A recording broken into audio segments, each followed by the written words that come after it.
So God, thank you. Thank you so much for another day, another podcast, another episode. God, we're at 45, and I'm grateful and I'm thankful. Lord, I pray that this conversation would be acceptable in your sight. God, I pray that our hearts and minds would be clear, that we understand the severity of this conversation. God, I pray that we would still be able to infuse humor and laughter and joy into this episode. God, we are literally your vessels. We're just clay sitting on the potter's wheel, waiting to be molded. God, this conversation is just clay. It's just in the air. We want you to mold it into what you want us to talk about, what you want us to hear, and hopefully that would encourage and convict and restructure someone's life today. God, we love you. We thank you. So in Jesus' name we pray. Amen. Amen. Amen. Welcome back, guys. Hey. Welcome back to the pod. Our last two episodes were like really heavy and kind of crazy. Not crazy, but a little bit. It was crazy. Yeah, but this one should be not as crazy, but very serious. I think it's going to be exactly the same. Okay, well, I was trying to help y'all out. Hey, I'm on the podcast, so it's going to be light. Let's go. We got something light. Yeah, we got the something light. We got the wifey. Not my wife. Not Brandon's wife, my wife. Shaween, a.k.a. Selyna. Welcome. Hi, babe.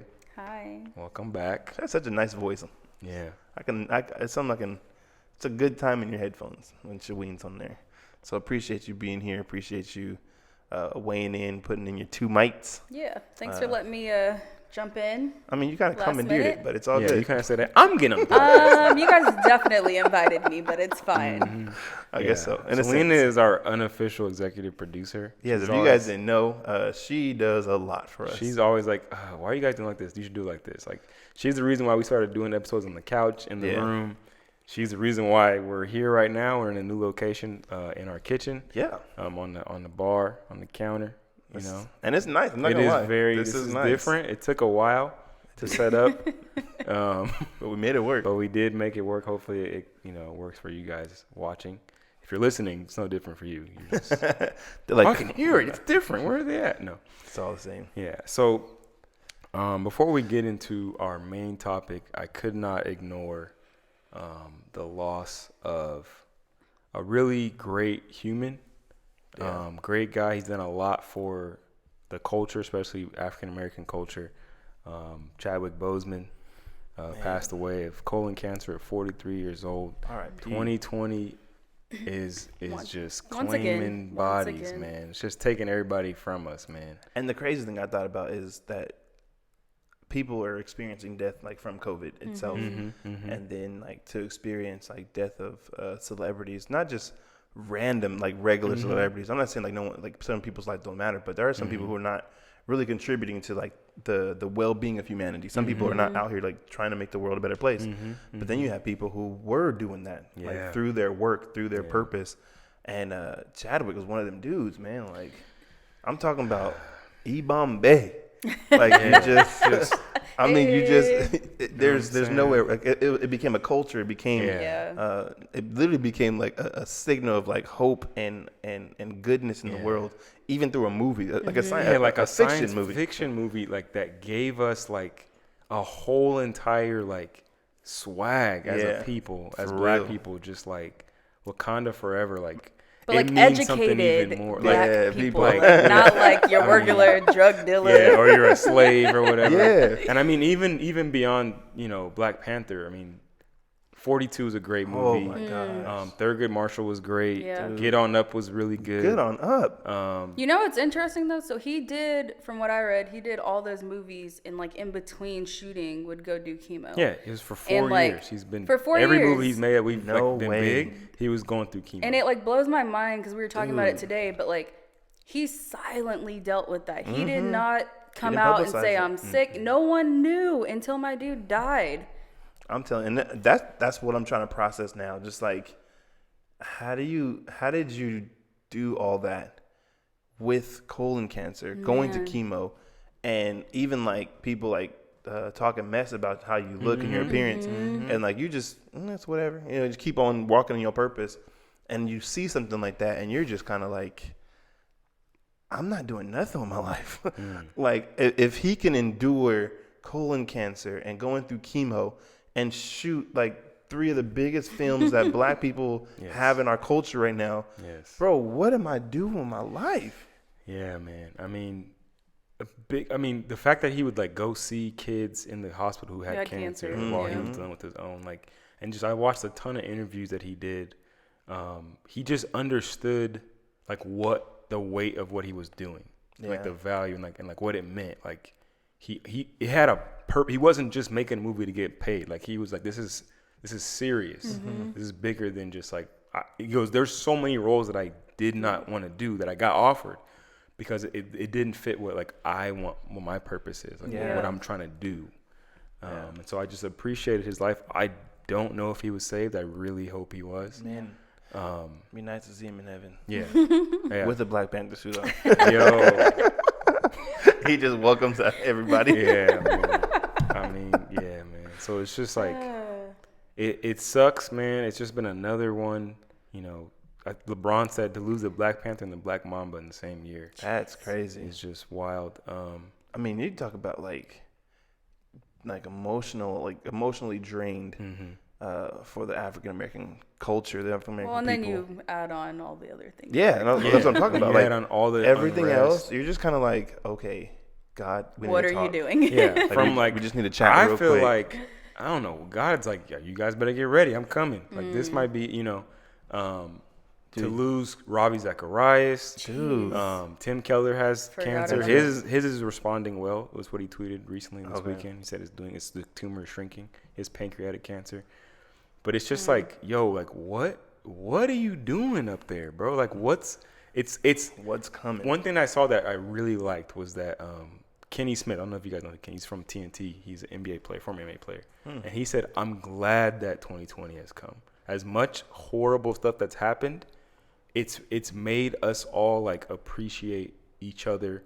Like he's like, Shaq, you have told me you love me more than any other time. Wow. And it's like my kids got to spend more time with me. Like it's forced us to like really appreciate each other. And not take each other like people for granted. And that's what we were doing. We had completely lost the value of human beings. And it's kind of forced us to get back to know human beings have a lot of value because of the image that's on them. And so I think that is like at least one purpose that God has for this year and the way it's been. Yeah, I think that's true. Yeah.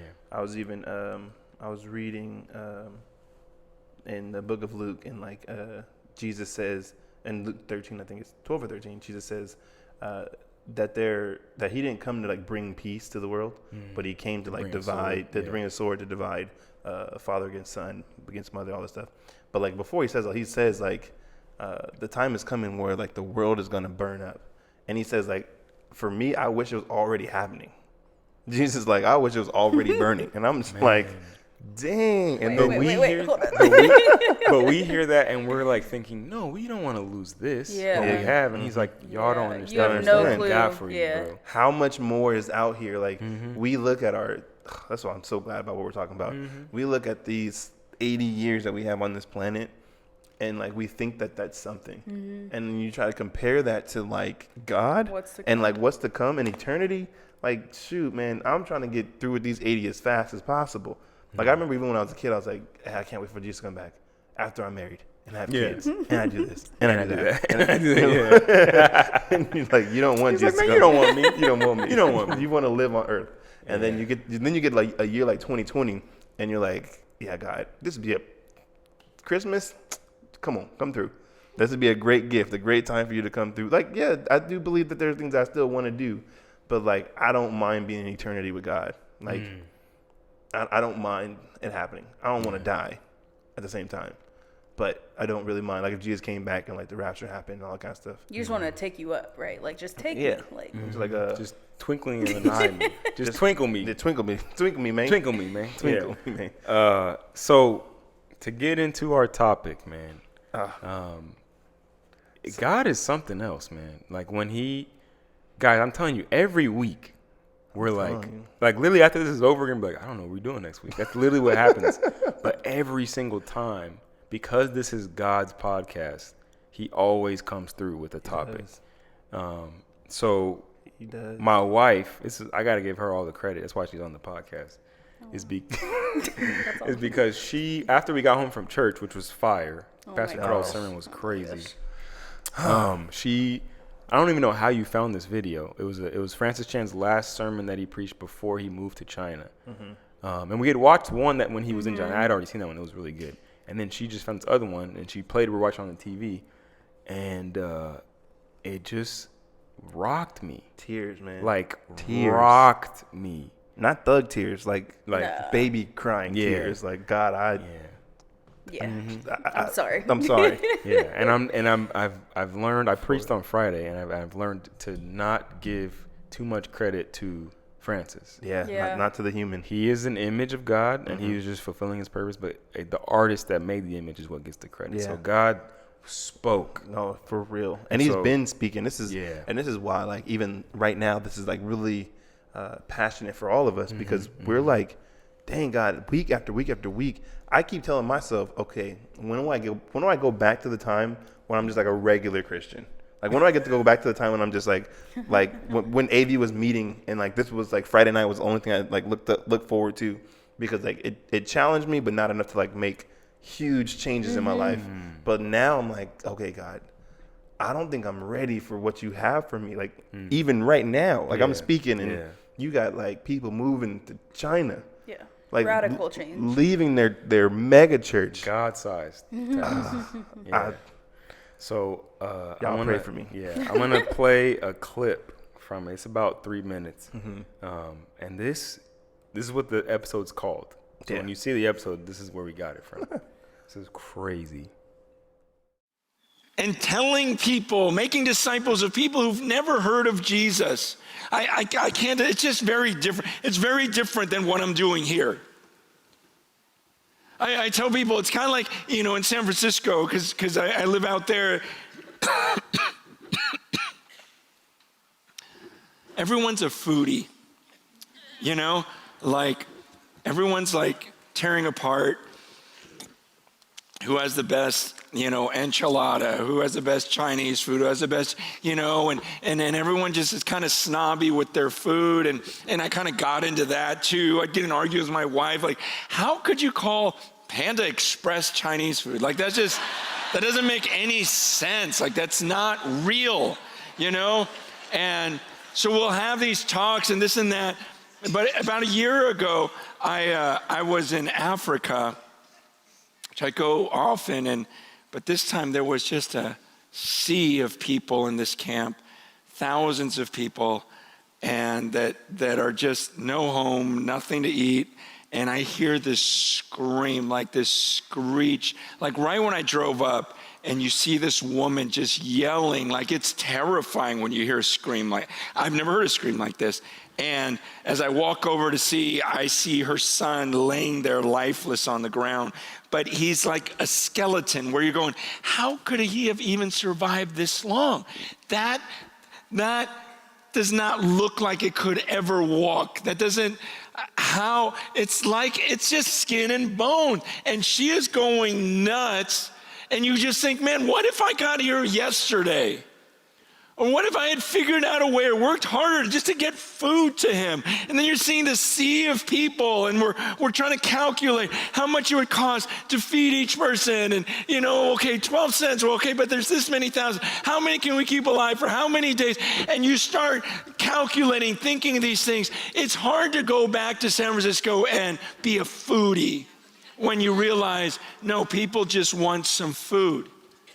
And I guess that's what I feel. What happens in the church is we can become these spiritual foodies where we listen to another sermon and go, yeah, I think I like the one from 3 weeks ago. I think I like the one I listened to on Thursday. No. It was Tuesday on this podcast. We can have sermons going, and we can sit and bash each other and go, this guy's better than this guy. Oh, this guy's off. Don't listen. Meanwhile, there's people that don't even know they have a creator.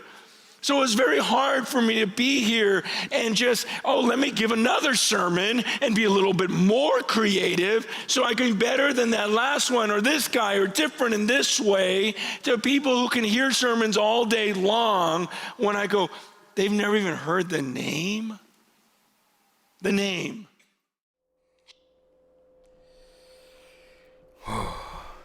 Wow. Listening to that again, it's just as heavy. Oh my gosh. We could stop there and be like, all right, guys. He said it. Ding, ding, ding. Just play the music and just head go. out. I'm like, as Francis was talking, I was just praying because I'm just like, God, this is us. This is me. Why, like, as much as we claim this country is blessed, and it is, like, don't get me wrong, but like, we're not blessed in the way that we think we should be. Like, yes, do we have like prosperity and wealth, and like being homeless in America is like better than being homeless anywhere else in the world, like whatever you want to say. I get those type of things, but when it comes to like the spiritual decay, we probably live in the worst country in the world. The poorest. We're the poorest country in the world when it comes to like spirituality, or not spirituality, relationship with God. Like, I think we have a lot of spirituality in America, but there's no real relationship with God. And I hear like the way even Francis was explaining, like the young man who died, or he was dead, and the mom was like wailing in agony and in pain because her son had passed away because of a lack of food. And we sit in America literally with restaurants in every corner. We throw away more food than we probably consume. You know, it's a law to throw away food. Like, grocery stores have to. They can't even give it away. Yeah, man. For fear of lawsuit, not for fear of like someone dying or someone like, no, people will die because they don't have food, but like, they're not gonna sue us because we gave them some food that was bad.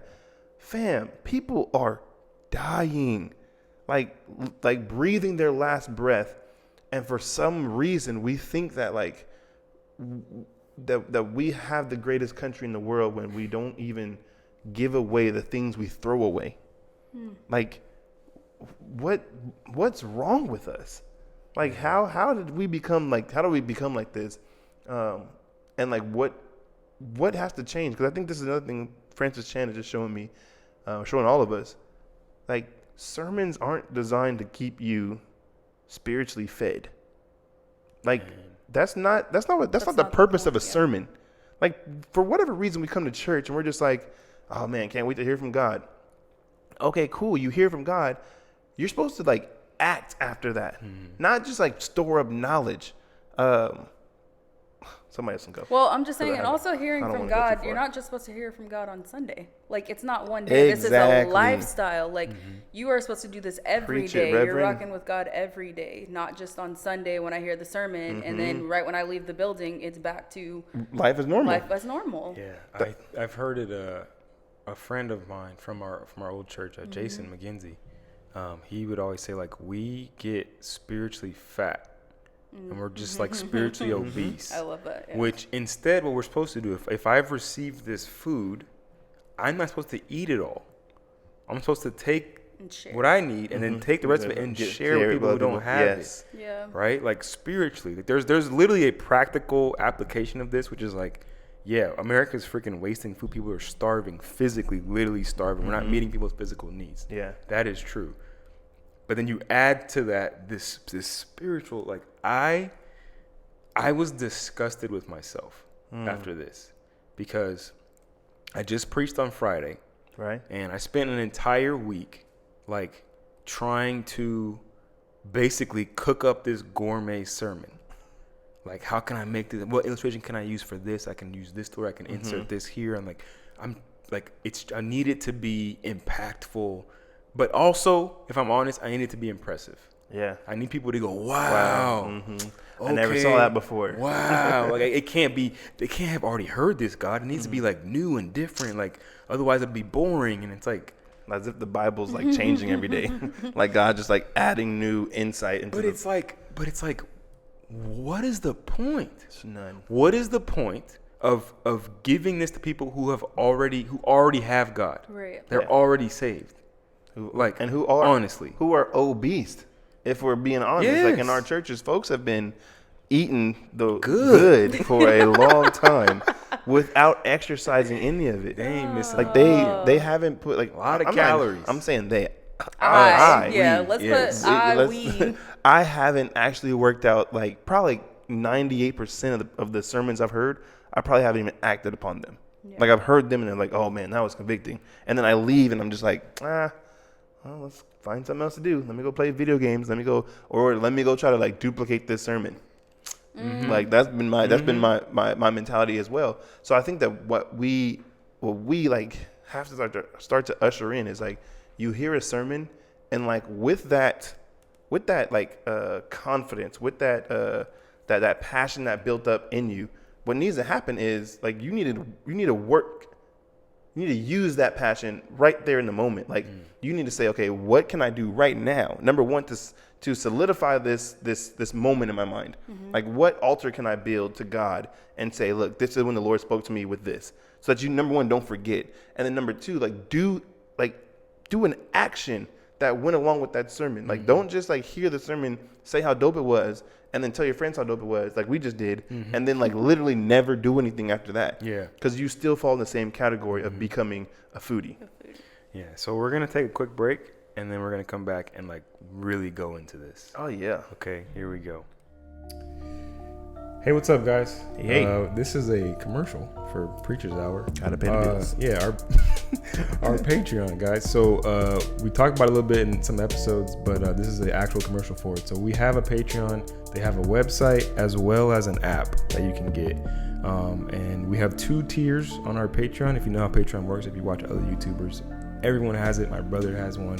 Heck of people are using them. So we have a donation tier, which is $3 a month. You don't get any extra perks. You're literally just helping us out. We just would love it. We appreciate it. We appreciate it.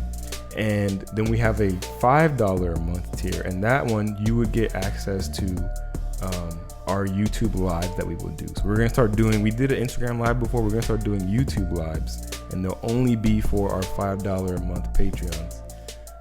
And they'll be able to do like live Q&As with us, and it'll just be really interactive. So if you don't want to miss out on that, hit on our Patreon real quick. The link will be in the description of our episodes. It's patreon.com/preachershour. If you need more information, hit us up on Instagram. Yeah, help us out. Yeah, man. All right, back to your regularly scheduled program. All right, we're back from our break. It was a very long break for us. Short break for y'all, but yeah, I'm talking about we talk too much. We get a whole extra podcast in during the break. I was trying to make them stop. They were saying so much good stuff. I'm like, hold on. Forgot it all. Yeah, it's all gone. So, yeah, man, this idea of spiritual foodies. So I want to read these 2 bullet points that I wrote down, and we'll just kind of spin off from there. For sure. So I wrote down, we are obsessed with gourmet sermons while people have never even heard of God or the Bible, never even smelled the food, quote unquote. Like never even smelled it. And we're over here trying to like have these 5-star sermons, right? And then I said, we make creative sermons to be enjoyed by people who are already saved so they can judge them and compare them to other sermons they've heard. Mm-hmm.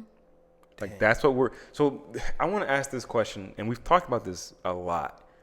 But I want to talk about it from like a different perspective. So it's like this idea of church, like the way that we do church versus we are the church, right? Like we have reduced this Christian life down to I go to this place for 2 hours on a couple days a week maybe 2 hours for a couple hours, right?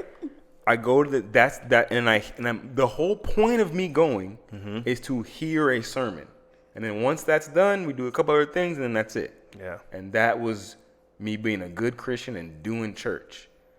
Why? So, like, I'm not trying to reduce or disrespect any pastor or preacher. No, not at all. As someone who preaches sermons, like I understand the amount of work and effort and heart behind. You're really trying to help your people. I totally understand that. Well, some of them. I'm only talking like, to listen. I'm only talking to the real ones. Okay, you know who you are. So do you think that most of what we would call church, like on Sunday in a building, do you think most of like church should be done outside of the building? I really do. I feel like definitely being in the building, and this is strictly our like American context, like it has value. There was a time my first episode in this podcast, I was like, no buildings, just sell them all. But it does have a purpose. Yeah. A central place to meet and like help people and organize how you're gonna help people, and like flip side being able to send money to Guatemala. Was it Guatemala or? Yeah, it was Guatemala. Yeah, able to organize their church to send thousands of dollars and help this other church in another part of the world who really needed the help. Yeah. You couldn't do that without the building and True. being able to come together and organize and talk to each other, right? So you do need a central location to do things. But I really feel like the fact that our entire church experience revolves around basically sermons. Yeah. We are obsessed with just like preaching sermons. Is like the top gift. That's why everybody wants to be the pastor. Or everybody so funny. I don't understand why you like, if people were pastoring the right way, no one would seek to do it. No one would like be like, oh yeah, that's what I want to do. No, because it's not glamorous. Pastoring is not glamorous.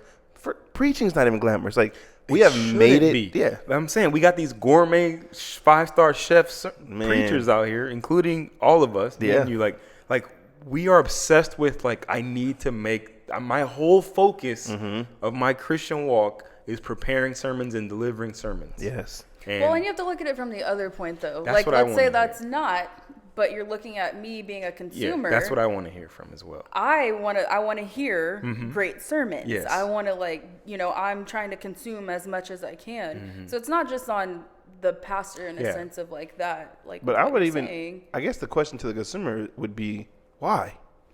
Like, why do you want to just ingest these sermons? Like, I'm not saying like, okay, we can even answer that. No, that's what I'm saying, but them as well. Yeah. Well, I mean, but we what you look at, and we talked about this in America, like we've created this culture of what church looks like. And Francis Chan talked about it too. Like, how do you he's like, we've created this church that it is today. And like trying to figure out, we have to like undo like hundreds of years of work to get to where we were today, to break all of that down. Facts. So it's not like to say like, oh, I literally am like, oh, I just want to come and consume. No, in my mind, when I became a Christian, the thought process was that's what this you is do. what I'm supposed to do. Yeah. And that's so crazy. I just thought about when I was driving to your house for the podcast. I was driving and I was like praying, and then God just spoke to me and was like, look, man, you have to change. You have to change. I'm like, but the only way I can change is to unlearn everything that I've learned about church. Like, I've been taught this, God. Like,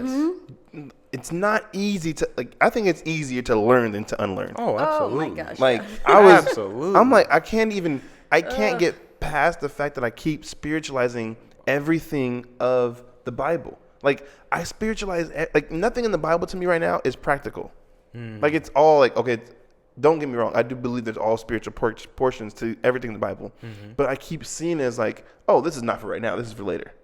Like when Jesus talks about like things being destroyed, and when Jesus talks about like giving to the needy, or I'm like, that's later. You're not talking about doing that right now. He talks about the feast banquet, like, or when you throw a party, when you have an event to like invite people who can't repay you. And I'm like, oh yeah, that's what God did. Yeah, the kingdom. Yeah, that's the kingdom. That's the gospel. That's good stuff, God. No. That's a good word. You preach that sermon, God. Like, and he's like, no, you do that. Like, you invite your neighbor who can't afford to pay you back. You invite them to the party. You feed them. You do this. You do that. And I'm like, yeah, God, but I was taught my whole life that it's all spiritual. That like it's spiritual and it's individualistic. Like, it's not like what I do affects anybody else. Like, I can be a selfish Christian because I'm not hurting nobody. I'm just making my own money. No, you are hurting. You're hurting the entire community who doesn't have. Yeah. So I just keep talking to God and saying, like, I want to unlearn, but it's so difficult to unlearn everything. And I'm not talking about something I learned like two years ago. No, like, since your whole understanding. Yes, since I've been going to church, and this has been my mindset. This is what I'm asking and talking about. Like, our entire like concept of what church is, like, it's literally like these things and that's it. Like, like the preaching is like the top gift. And that's the thing that we value the most. It's like, okay, the preacher is the guy that this whole thing revolves around. And it's like, okay, what about the other gifts? What about, like, what about like people who've never even read a single word out of the Bible. So this is what you know what I'm saying? I was thinking about that same thing with the preacher. Like, why are preachers preaching to the people they've already preached to? Well, and that's what, I think that was what like Francis even brought up in the sermon. And sorry, I keep bringing it up, but it's just like today at church and then this, I'm just like, my mind is just like blown, and I have to change. Like I have to. But he was like, I'm tired of preaching to you guys.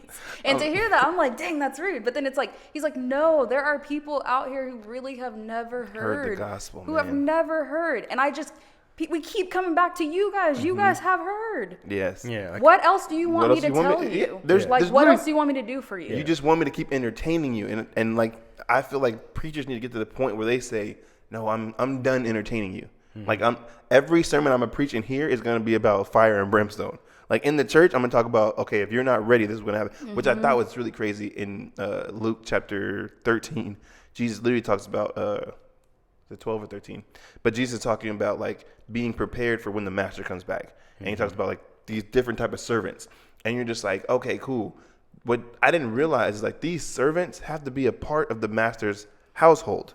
Like you can't be outside the master's household and be his servant. That means you're not a part of it. So if you're in the household, that means like you are counted as like a believer. So there are some people in the church who are believers who are doing the right thing. There are people in the church who are believers who are doing the wrong thing, like purposefully or knowingly. Then you have like new believers who are like learning how to be servants in the master's house. But I'm like, every one of these, Jesus literally says like they will be judged on based on what their knowledge is. So like, if you know what the master intends to do and you know what he wants and you choose not to do it, you will be banished. I'm like, okay, God, what does that mean? Like, what does that mean? How serious are you? And I mean, the crazy thing about that is that it has, like everything in the Bible has like multiple applications. So one application is like for that context, he was talking to the Pharisees and the spiritual leaders of that day. Yeah. Like you guys weren't ready for the master returning. That's literally me right now in front of you, right? But then it also has an application to us in the future. Yes. When he's coming back. So it's crazy. It's just weird. And I'm just like, okay, when it comes to like, if you're already in the house, the only thing I can preach to you, if you're already a believer, if you're already coming to church, the only thing, I can't preach you the gospel anymore. Like, you've already received Jesus. All I can do is disciple you. Yes. But I can't disciple you in a baby way. I have to like, no, look, if you want to continue to wow this way, I'm going to turn you over to Satan to get your butt whooping, and then you can come back. Like, that's what we need to talk about. But we keep giving these super, like, elegant meals to people who've already had an elegant meal. But, like, now it's like, okay, they're just hoarding all these plates. Like, oh, man, look what we had last week. Look what we had yesterday. Look what we have tomorrow. Look, all this feast that we have. But it's like, nah, fam, we need to get to a point where we're like, all right, cool, I got this. I'm going to take a bite and give the rest away. I'm going to tell somebody else about what I learned today, because that's the sense of a Christian. That's what we're supposed to be doing. That's our service for God and to our community around us that we keep neglecting and like being greedy ourselves. And I don't know. I'm just pretty much tired of it. I mean, because I'm thinking right now, the way that we do church, and I'm really not blaming anybody. Look, I promise, because think about this. Like the way that we have church right now, it's not designed for people who've never heard. No. Right? No. I mean, you think about this. Like, pretty much preach sermons that. Well, think about this. Every Sunday, you're pretty much, I would say, 95% of the people in the building are familiar with God, right? And you might have somebody. Oh yeah, I brought so and so who's oh, we got any first time people? Oh, okay, cool. And even then.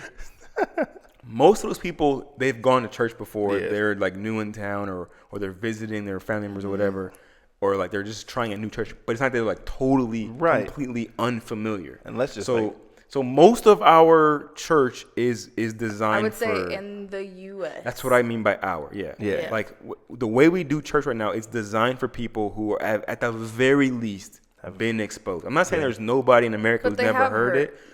There probably is people who've never heard it. I think people have heard about Jesus. I think maybe like the whole country's heard the word Jesus or like the name Jesus. Yes, but not. They don't have the right view of him. Right? Yeah, but like what we don't have is a system or a way of doing church, of being church, that is all about complete unbelievers, like completely never even heard it, right? And then pretty much all we do is go, well, we got a mission ministry. And we'll send the mission ministry, or there's enough missionaries going out there. They got it. They taking care of it. I don't think. Well, and I think that what. So, Chef's trying to make us missionaries. No, I know. I feel like everybody. I feel like it should be. It's everyone. Way more. No, more missionaries. Like more than half. I think most of what we do with church should be mission work.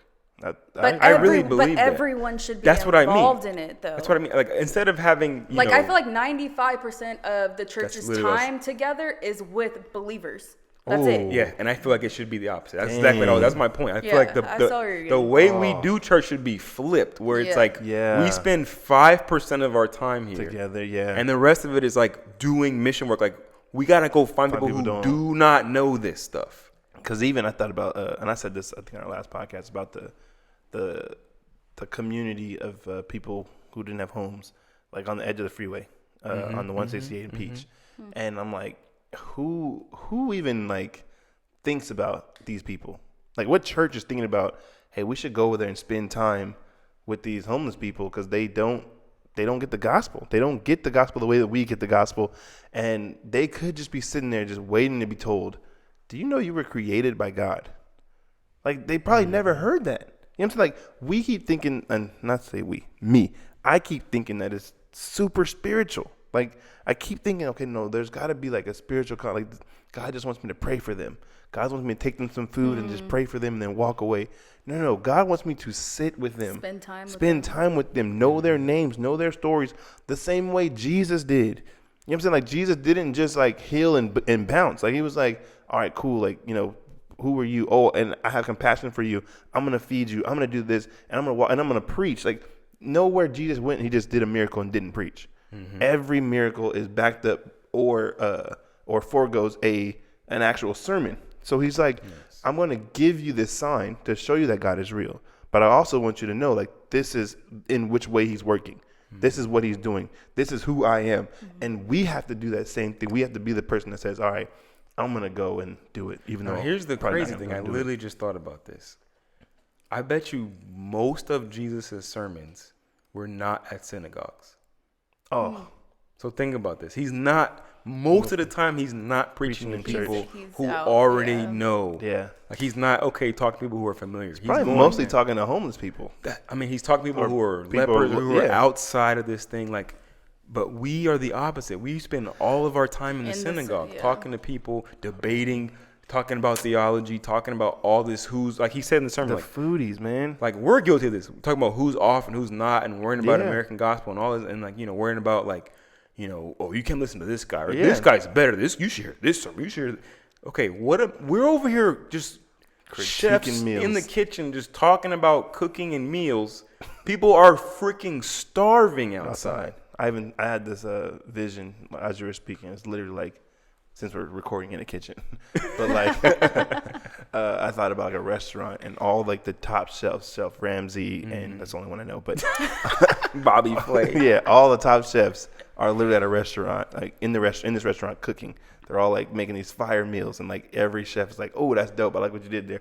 Oh, that's dope. I like what you did there. Oh, but look what I got. And like they're just like in there talking while everyone who came to eat is in the restaurant like waiting. What the heck is going on? Like, are they gonna bring this? Oh, that's fire! Oh man! Like, are we gonna get to eat out here? Like, is someone going to come and feed and serve us? Because we see y'all up there. We see everybody in the church living their life, driving their Mercedes Benzes. We see everybody in the church living like a good life compared to what we have. But when will you come and serve us? See, and so I think that... Stop convicting yourself, dog. So as American Christians, that's what I like to call it, Christians in America, I think that there is a way that we look at what a good Christian is. And so it's like... You go to church on Sunday, you volunteer, whether that's ushering or in the children's ministry or whatever. Yeah. And then you have your nice home, you have a nice car, your kids are educated. You start going down the list. That's how we decide if you're a good Christian. If you're a good Christian and you're really rocking with God. Based on material things. Good retirement. Good retirement. Not to say like, it's not to say if you have those things that it's bad, but if that's like your ultimate, like what Rancher Shan was talking about, like you have to be willing to like lay down your life for God. That means If I have to, he sold his house. And gave the money away. Like, the thought process of that, for me, I'm like, no, I'm not doing that. I worked hard for A, B, and C. Yeah. We are so I. And I'm just going to be honest. Like, all of this, like, I was super convicted today. Came home crying. And it's just like, Lord, like, I don't want to. Like, in reality, I really don't want to give up my house. I really don't want to have to go and like spend time talking with people in the neighborhood and all these things. Like, I want to do what I want to do on my time and then say praise God and act like I brought you with me type of thing. Like, God's here. And God's like, nah, I'm over here. Like, what are you doing? Yeah, that's so true. And I think this is the thing that we miss out on as American Christians. We missed out on the fact to see what it looks like when someone hears the gospel for the first time. Yeah. Like man, we've never, like, us three have never. When he went to that village, the way he was talking about in this sermon about like the joy and like he goes, I want all of you to feel and experience what I felt telling people about the gospel who have never even read a single sentence in the Bible. They don't know anything. Literally have a translator. We don't even speak the same language. Like, to see them like hunger for this and like want to get baptized and like get healed. Because it actually is good news. Like, to actually give the good news people who need it. Like, we spend most of our time giving people news they've already heard. Yeah, exactly. Over and over. And just trying to find a better way to cook it, or a different way, like a new flavor. Same news. You got it already. Tell somebody else who doesn't know it, who hasn't heard it yet. Yeah. Dude, I think that we need to go to Asia. We gotta go somewhere. Because this is what I thought about. Like, even if it's because we're going on a mission trip to South Africa, and that's fine. But even in South Africa, the gospel is pretty. It's pretty saturated. Yeah. So a lot of people know Jesus. They know the gospel, and church is still huge out there. Even if it's wrong, they got church. But like to be in a place where I'm talking about a whole city has not heard the gospel, and I'm like, okay, if I can meet one person who I could tell, like, hey, I don't even know how to start the conversation. I have no idea. And that's the problem. And I was just going to say, so how we have, because of our upbringing, because we've been so saturated in the way that we do church. I can talk to Christians. All day. That's the problem. We have dots, been trained to connect the dots for people and to basically like talk to people who it's easy. It's very easy. You heard about this here? Okay, cool. And I am great at spending time with Christians. So great. And thank you, babe.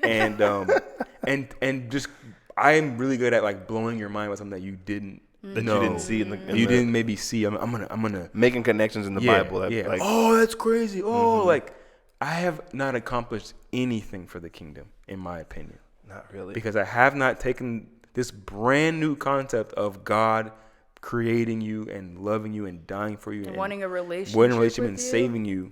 Like, I have not taken it to somebody who actually needs to hear it. And I don't know how to do it, like you said, because we haven't been trained for this. We have been trained and programmed to talk to other Christians about God. About getting their life better. Yeah, and talk about theology. But you know, a lot of churches don't even talk about this. Like, they won't tell you that you have to go out. Because I don't think anybody knows. I really feel like we're a victim of the last few hundred years. Nah, people know, bro. I don't think so. I think no. Here's my thing. I think a lot of churches think they're getting it done by having their mission ministry, or like sponsoring a couple people. Maybe they didn't go to their church. Okay, I'm not talking about churches. Like, if you want to talk about we are the church, like the church body, there are people in the church body that know how to do it. There are people in the church body that are doing it. Yes, that's true. Yeah. We could actually find someone to like teach us to do it. And I was thinking about this, like I'm saying like us three, could be like the start of what God is trying to do. Like, I kept telling both of you guys, like, I feel like God is calling us to do something completely different, and I don't know if I'm ready for it. I still don't know if I'm ready, but I honestly feel like God is saying, like, you three are here at this threshold where like you either can stand here and stay here, or you can cross over. And I know we're doing a podcast, but I'm literally talking to y'all. As I'm thinking about this, I'm like, okay, what is it that we could do that could help like the rest of the body understand this great joy of spreading the gospel? Is for us to say, okay, when and where can we go with somebody, anybody, any church and say, okay, we don't have this training. We don't know how to do X, Y, and Z. Could you show us how to witness to someone who's never heard the gospel? Never. I honestly don't know what it's like, because I thought about this even with my youth group kids. Look, I want to tell them about like them. I want them to be saved. So I'm like, hey guys, you guys got to get saved. And then like I keep thinking the pushback is saved from what? And saved to what? Yeah, saved from what and to what? And I'm like, how do I explain this to them? And I'm like, okay, maybe I could just start in Genesis and then tell them about the fall of man. But how do I do that in a way to where like it's good news and they're not like, why? What? Why? No, because I'm just like, it's for me. I just keep thinking it's so much information to give someone, but Jesus really went around talking about repent, for the kingdom of God is at hand. And I'm like, and I will give Jesus a little bit of credit and sort of pushback that a lot of people he was talking to grew up and were kind of bathed in the Hebrew scriptures in the Old Testament. So there was a foundation there. He did talk to Greeks and people who like were totally outside of it. So I'm not gonna say he didn't do anything like that. But I think. But still, they did have the wrong idea of totally. True. Yes, yeah. I don't want this podcast to sound like we're saying do no work in America. I'm not trying to say that. Yeah. Like there are people Americans need the gospel. Yeah, too. there are a lot of people who need the gospel. No, if anything, I feel like Americans need, like, life has been so good for us that we have not really needed to lean on God or really needed him. Like, Patience says this all the time. We have credit cards. Like, I don't need to pray when something happens. I can pull out a credit card and swipe, and I'm fine. I'll pay that later. Even if I can get unemployment, I can get. And I'm not, like, I'm not saying, oh my gosh, like, let's take all of that away. Like, I appreciate certain things about where we live, but the problem with that is it has made us, like, not really feel like we need God. Yeah, and I think that, so preaching, or no, I hate saying that, but it's true. But like doing the work of the evangelist in America is very different to the rest of the world, because I basically in America I need to give you the bad news. Like you need to hear the bad because everything is so good here. Because you have me telling you need to hear some good news. Like I'm good. I don't need good news. So we need to give you the bad news, like heavy. You need to realize like where you're at, what you need. Honestly, that's true, and it's not popular. And people are gonna like it, but I think in the other parts of the world, I'm gonna give you the good news first. Like, look, your situation is hopeless. I've got hope for you. Yeah. Like you are created you aren't just here on accident. Like you have a creator and he loves you, and blah blah blah. And then, as rich America, we actually need to take our physical resources and use them. So in that sense, it shouldn't be 100% mission work. Right. Like we do need to get people together, gather together in a building, an organization. You need to be working. We need people who have stuff. Well, I mean, and God tells us to be in fellowship with other Christians. Like, it's not wrong to do it. I think we've just held on to that and, like, expanded it to all the time. Like, we need to be in fellowship. And it's like, okay, but what about the people that aren't? Like, how are we growing the kingdom if we we're need to add them to our fellowship? I just noticed this. Even the disciples, like, they would have stayed in the upper room literally for eternity. If the Romans They'd and then still be there now for real, like they would have just been sitting coronavirus. But they needed something to disperse them. What the greatest thing that dispersed them is tragedy. Like so they had like the oppression from the Romans. They had oppression from Nero. Was that his name? Yeah, he's Roman. No, Roman. Yeah, and then also from the religious leaders of the day. So like everyone was hunting them down, and they're like, if we stay up here, we're all gonna die. So like at least if we divide, like some of us can survive and continue on the gospel. We don't have anything here in America that's going to push us out of the church. Like the coronavirus is the only thing that's like pushed us outside the walls of the church, but we still like when I talk about looking at people like hold on to that image of church. It is scary. Like they're like, we are not. No, never. This is. I'm talking like having a tantrum. For real. I'm talking like send us pictures of your face. We can put them in the pews. God. I'm talking like, we got to find every single way to do what we used to Easter, do. Go ahead and put on that suit and at home. Put on your best and watch the sermon online. Makes no sense. But we've like held on to that, and I'm like, okay, I believe that something is coming that God is going to use to literally take the real Christians out of the church and like send them and make them like be evangelists, like they're called to be. Because the truth is, like, everyone is called to spread the gospel. Yes, every single believer. Like, we keep thinking, okay, that's so and so. That's the evangelist's job. Gift. That's not even. We talk about that being a gift. gift. Now it is, but yes, but it's a gift that's given to everyone. No, it's a gift. But we are all called to do it. Some people are better at it, and it comes naturally. But we are all called to go out. Absolutely. And Pastor Carl, when we were at Excel, really convicted all of us because we were like, wait, so like he said every sermon should have something where you're talking to unbelievers, something where you're inviting for them to believe in God. And then if most of what you're doing is not going out and talking to unbelievers and getting that, like, what are you doing? He's like, what are you doing? Even our friends, like we talked about this last time, we don't have a lot of non-believing friends. Literally, like, now y'all don't, but you need to bring yours around. Yeah, like so we can. I don't even, to be honest, man. And this is a blessing and a curse. Like the fact that I work at 2 Christian organizations. Not bad. Not bad at all. That's not bad. But at the end of the day, I'm like, I don't even know how to find non-Christian. I don't even know how to find people who don't. Where y'all be at? No, but where do you live? I live in my neighborhood. Okay, your neighborhood is. Oh, that's true. Is mostly like I'd be. That's true. I'm not gonna say if someone's saved or not saved, but they don't look. Yeah, saved. they don't look saved. You don't look like you know the Lord. Yeah.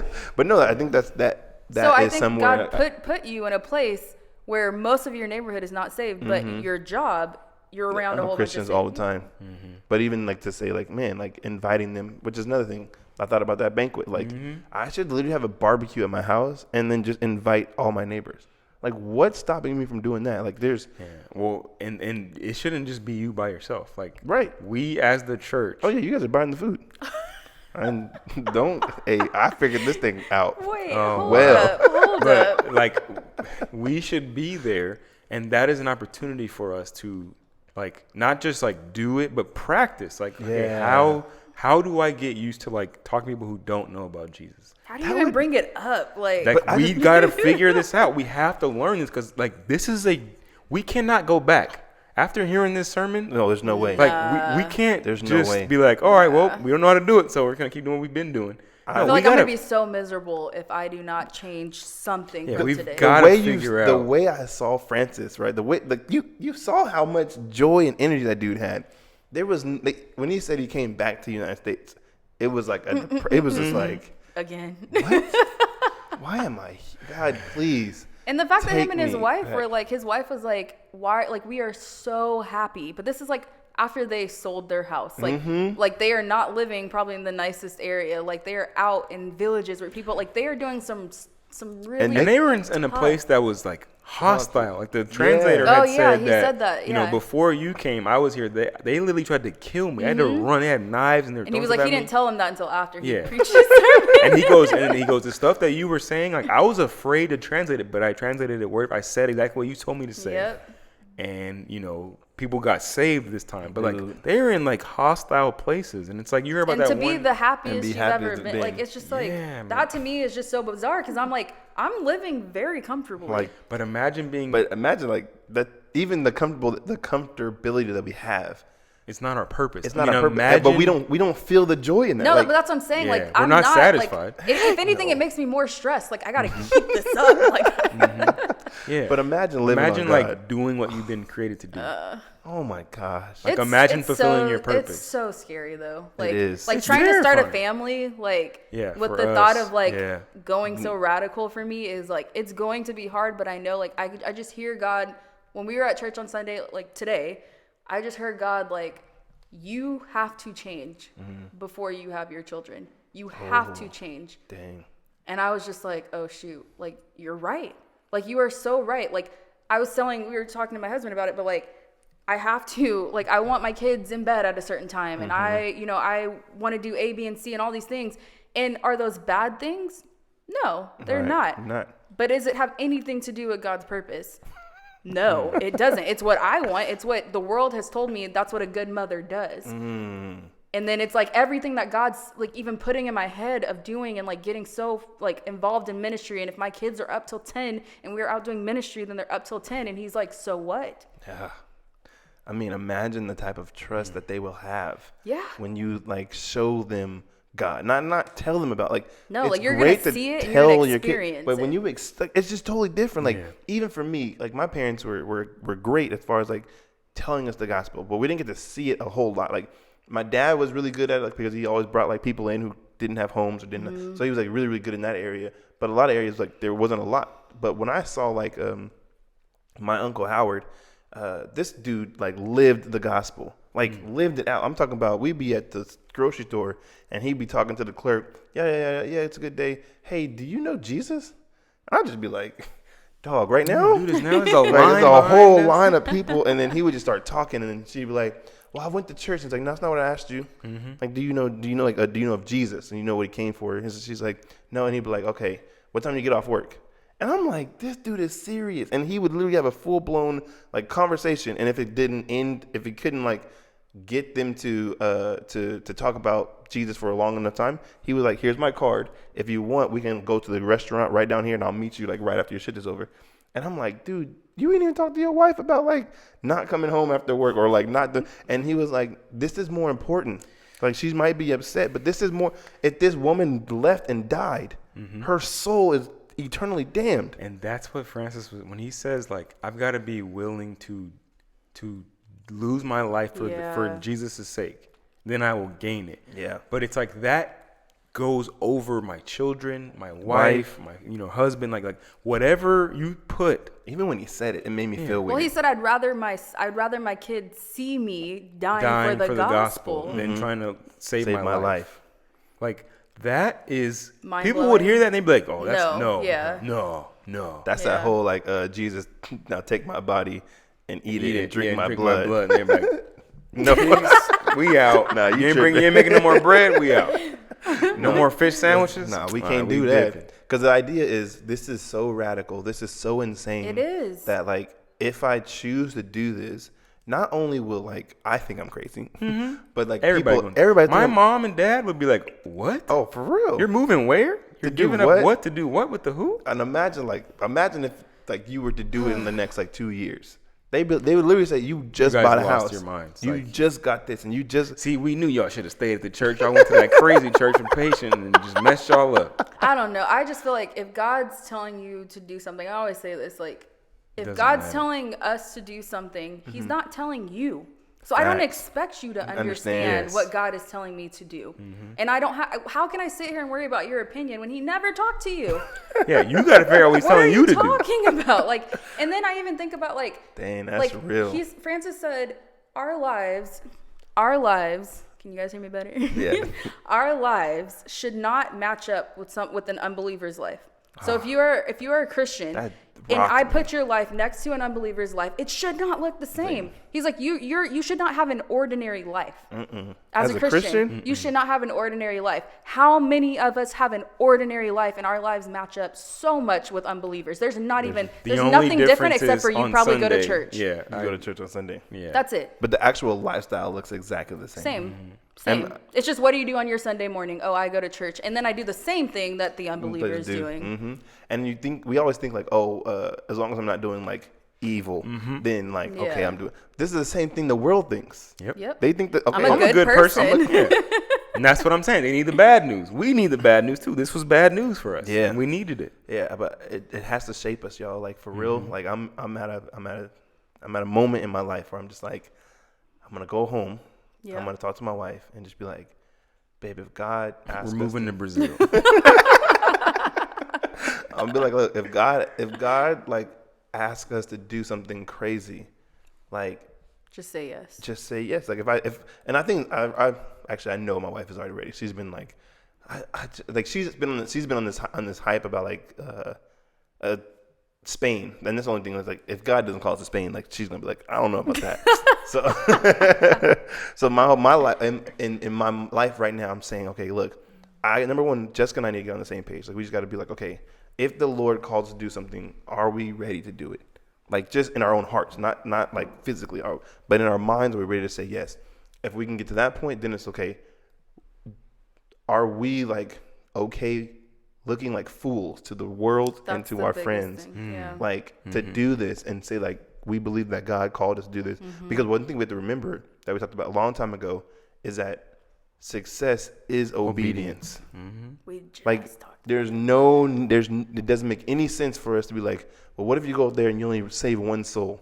Then I saved one soul. That's what was my purpose. That's what I was created for. That's what God asked me to do. Yeah. Like God didn't ask me to do what you want me to do. He didn't tell me to start a mega church. No. And if he did, okay, then I'll start a mega church, and it would happen. But the only thing I'm doing is being obedient, and like we can continue with that mindset. Like, just say yes. I just want, like even patient has me on this new hype. Like, just say yes until God says no. Yeah. Like, why do we just say God until you tell me yeah?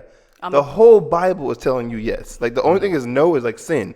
Don't sin. Like everything else, go for it. And I will open the door. I'll close the door to whatever you're looking to do. And if you're in my will, you'll know like the difference. So when we're in the will of God, we know for a fact like God's called me to this. I don't think that, I mean, not for a fact. We know mostly like, okay, God's called me to that. I really feel that the Lord is pulling me to this. And I think even Francis, where he's at right now, and I'm not trying to like glorify this dude, but I have to look at his faith. I have to look at like how much he's given up for the gospel. And then look at my life and be like, bro, you haven't given up a thing. Look, I haven't even lost a job. I haven't like lost a sleep. I haven't lost a paycheck because of my faith. Like we've all been very, very comfortable. Oh my gosh. Like there's nothing that I've given up for the gospel. And I keep thinking when Jesus says like, no one has given up father or mother, field or career or whatever that I won't repay 100-fold. And I'm like, God, when do I get mine? He's like, you ain't giving nothing up. You ain't giving up nothing. Like 0 times 0. I will say, we're not saying that you can't be rich or that you can't have things. We're not saying that. We're not saying that everybody needs to be poor. We're not saying that. What we are saying is I'm that. for sure not saying that. Because I need your money. Yeah. If you don't want it, I'll take it. Yes. What we are saying is that as a Christian, I will never be, and KB says all the time, I'll never be as rich as I could be. Never be as successful, quote unquote, as I could be because I'm a Christian.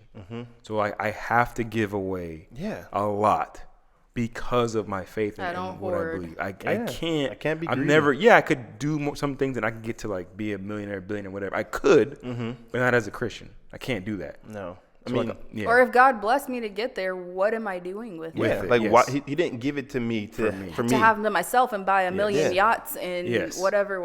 Like when you have people that don't have clean water in the U.S. alone, don't have clean water, that to me is nuts. Yeah, Flint, Michigan, still Flint. So this is we probably heck overtime, aren't we? We're just at an hour. Yeah. We took a break. Oh, we did take a break. That's right. Okay, I keep forgetting. All right, so I'm just gonna read this because as we talk about like this whole like money thing and like just the idea of like being a foodie, all that kind of stuff.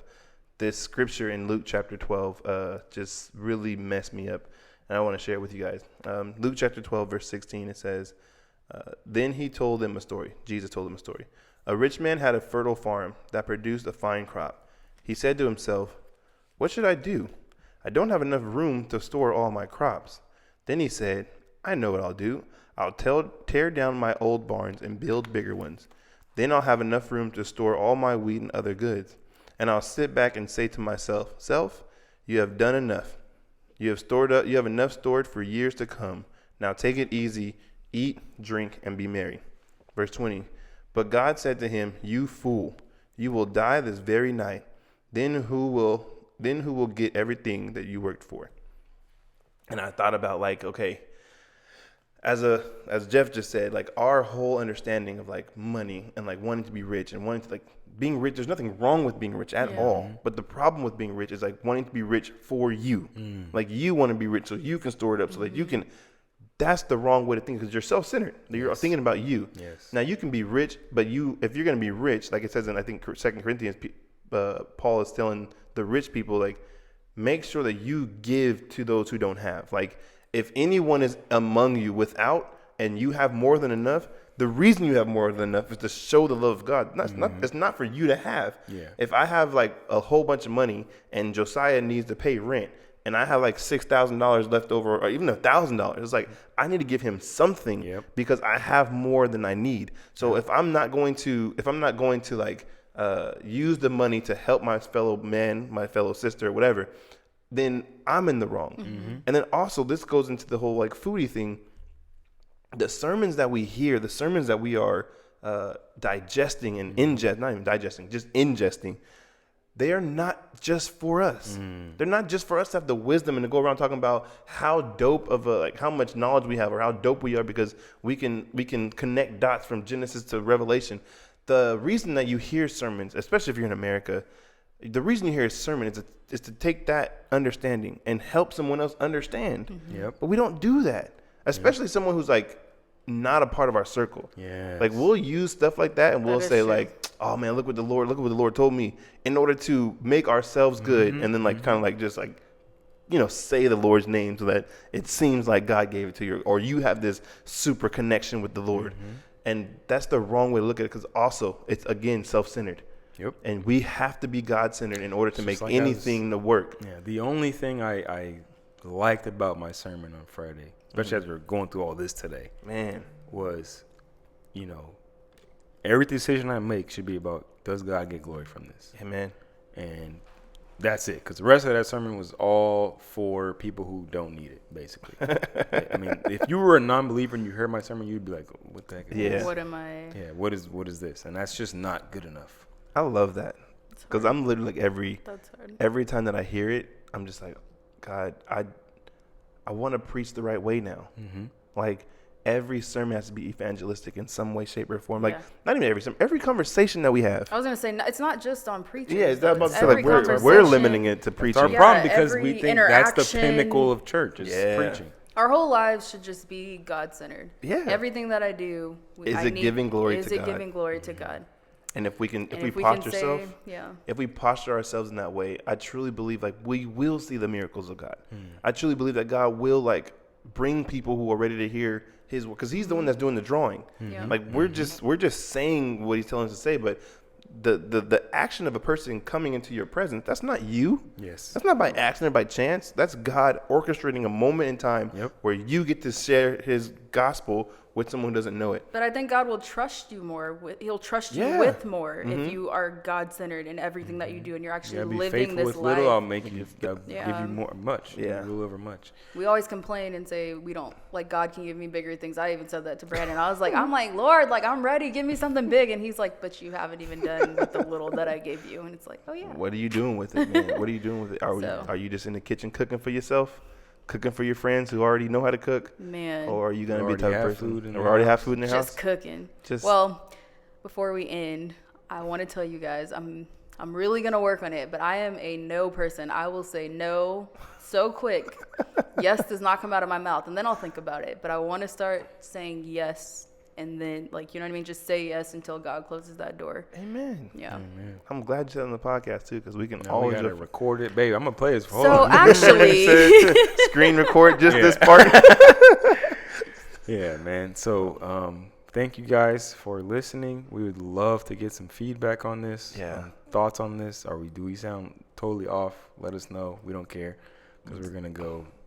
Because we're learning. Like, I want like all of our listeners to know, like, a lot of people think that like this podcast is like pre-scripted, and like this is literally our idea how this is our real conversation. I don't even know how we got to this point in the conversation. I don't know how I feel like I would have sounded so much better if it was pre-scripted. So. I wouldn't have had all these ums in here. But I think like I want you guys to understand, like, this is conversation between Christians, and learning we are trying. As we go. Yeah, we're learning as we're going. We're trying to figure it out as well. So. We hope that you guys would learn with us. We hope that you guys would challenge us, and we hope that we're challenging you.